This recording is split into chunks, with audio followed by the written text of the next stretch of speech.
On refait du coup, attends. C'est quoi ton talent du coup?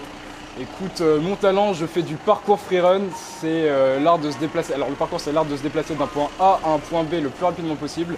Et le freerun, c'est un peu le même style, mais en rajoutant des figures, des saltos, dans tous les sens. Est-ce que tu peux te présenter, mais à l'envers? Ouais, carrément. Alors du coup, je m'appelle Steak Germain, j'ai 71 ans.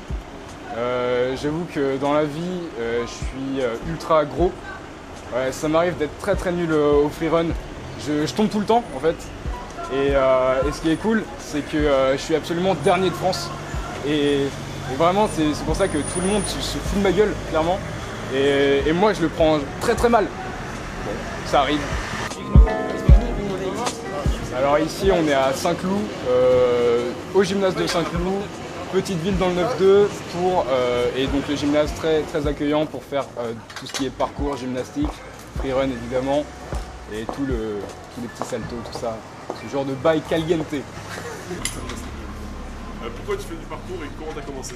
Alors évidemment je fais du parcours pour l'aspect humanitaire, on se sent toujours plus proche des autres, pas du tout, c'est vraiment pour me la péter et pour savoir faire des saltos, ça a toujours été mon rêve et bah maintenant c'est une réalité, on peut dire ça, carrément. Et comment j'ai commencé? Écoute, je regardais des vidéos de gars sur YouTube et ça m'a toujours donné envie et à un moment je me suis dit bah vas-y, il faut que je me lance et ça a marché. Qu'est-ce que tu préfères dans le freerun? Alors ce que je préfère, c'est vraiment le fait de pouvoir apprendre des figures en continu. En fait, il n'y a jamais de limite. Et par exemple, quand on apprend un salto arrière, bah, c'est jamais acquis parce que tu peux toujours rajouter une vrille, tu peux toujours rajouter des trucs. Et en fait, tu peux que progresser dans ce sport et en fait, c'est vraiment tomber pour se relever dans les deux sens du terme et ça, c'est assez stylé. Ouais. L'alarme? Yes.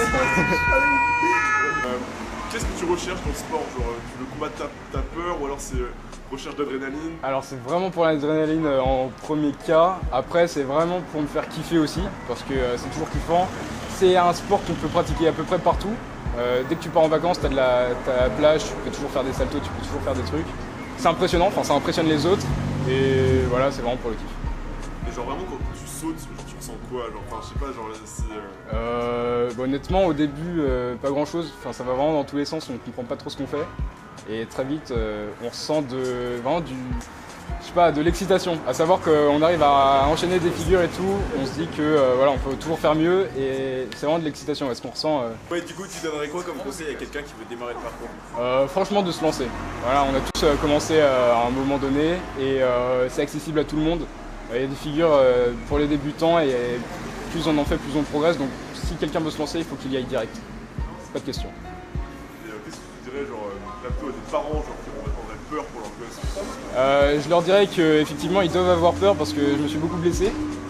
Mais à part ça, en vrai, c'est très safe. À partir du moment où on apprend crescendo les figures, que son enfant il va faire attention, il va pas se lancer directement à faire des trucs fevriles. Et que voilà, il faut qu'il le laisse un peu aussi s'il veut kiffer et essayer un nouveau sport. Il faut qu'il tente, s'il tombe, bah forcément il va se remettre. Bon, donc, c'est quoi le top 3 de tes blessures? Le top 3 de mes blessures? Ok, c'était au tout début de l'année, je me suis pété 2 côtes. C'était avec un salto arrière contre le mur, un wall flip. Un peu trop posé, je dirais. Deuxième, je me suis fracturé le poignet gauche. Ça m'a empêché d'écrire pendant 2 mois. Voilà, c'était bénéf pour les interros. Et la troisième, je me suis ouvert le crâne. Et ça, c'était sur un skatepark. C'est pas dédié au parcours de base, pour le skate. Mais je me suis ouvert le crâne, voilà. J'avais pas de casque. C'est quoi tes projets pour le futur? Alors mes projets, je sais que je suis accepté dans une école de commerce et pourquoi pas l'intégrer dans une association sportive. Pouvoir faire découvrir le parcours et le freerun au plus de monde possible parce que c'est vraiment une passion que j'aimerais partager. Et voilà, si je peux créer une association dans mon école pour attirer un max de monde, ça peut être que bénéfique et inciter les gens à faire du parcours et du freerun. Et par rapport au futur du sport, les JO, etc., c'est quelque chose dont tu rêves? Oui, carrément. En fait, faut savoir que pour l'instant, il est dépendant de la gymnastique, donc le freerun c'est pas du tout considéré comme un sport à part entière. C'est difficile à juger avec des critères et tout. Mais je pense que ça va bien prendre forme et évoluer avec le temps et que ça risque de rentrer dans les JO. On a vu ça avec le skateboard cette année. Et je pense qu'il y a un futur dans les JO et dans l'équipe d'une compétition sportive de parcours. Ouais. Les scooters là. Du coup, ouais, j'ai un compte Insta, c'est @gs3run.